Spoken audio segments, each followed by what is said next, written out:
You know how when you're a kid, people ask you, what are you going to be when you grow up? I used to tell people I was going to be a bag lady so that they would stop asking me that question. And it happened. This is me holding a homeless baby. She's my child. Because for a time, I was homeless. Which is pretty hard to imagine because when I used to think of homeless people, I would think of the street sleepers and the beggars, the bums, the people holding the signs, the people at the end of the freeway who would try to cajole me out of my money with humor. But I never wanted to give it to them because, if I give them money, they're just going to do drugs or they're going to smoke it or drink it or do something else.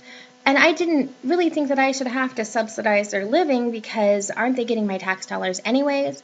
And if they spent the effort looking for a shower that they do looking for a beer, well, gee, they wouldn't have to be homeless.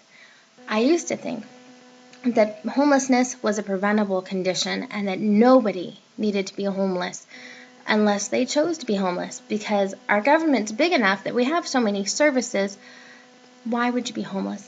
And I think I secretly used to assume that at the end of the day, people would pick up their cardboard signs and their canes and their backpacks and they would go sleep in their homes.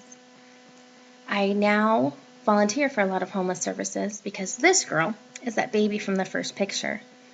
She is my daughter, and when she was born, she was homeless too.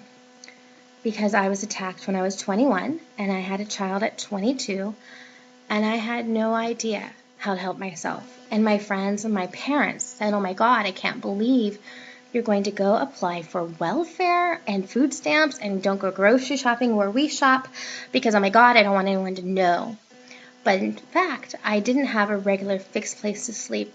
And that made me just as homeless as the person on the street, except that I had a little better support system. I hadn't burned through them yet.